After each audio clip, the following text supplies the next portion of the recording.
FRQ 22, first question in FRQ, write your net balance equation. Mg, solid, 2 plus 2 hydrogens, 1 minus in aqueous, equal Mg, 4 plus aqueous, H2 in gaseous form.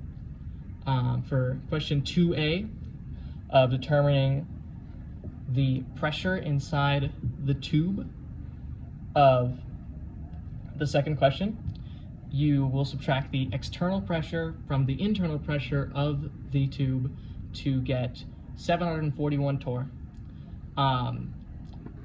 Because we are given the external pressure and we are given the internal pressure, so we know the atmospheric, we know the equilibrium vapor pressure. For question 2b, we do a little math.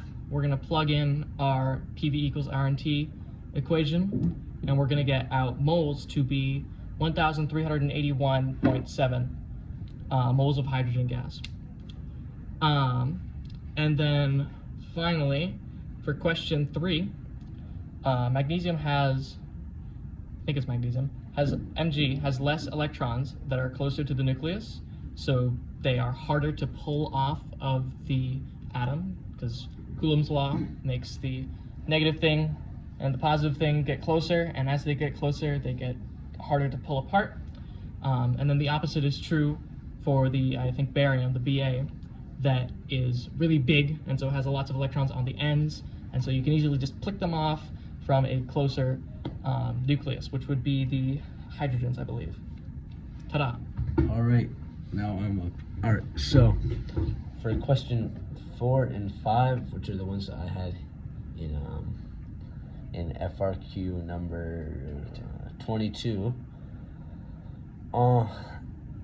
there's a proposed mechanism for the reaction that had 2 elementary steps as shown below. Step 1 was H2 in gas form, ICl in gas form, HI in gas form, and HCl. The last 2 are the products. And then this was a slow endothermic one. And step 2 was HI plus ICl turned into HCl and I2 in gas form. All those were in gas form, which was a fast exothermic reaction.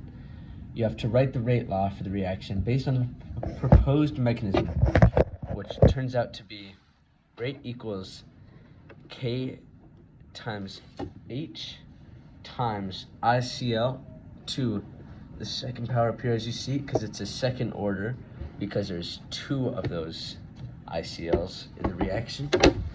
And then for question 5, they want you to draw a reaction energy profile that shows the relative energies of each elementary step, as well as the enthalpy change of the overall reaction. One moment. All right. So, if you look here, you get the reaction. We start off over here.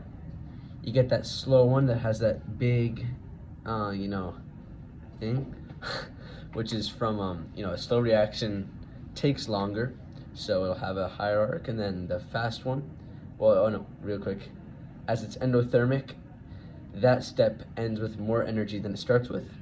And then we get that fast one here that ends way down here because it's exothermic and it releases energy. And the fast ones are always a smaller arc. And then you see the overall energy of the reaction lost. And yeah, that's basically it. Thank you guys.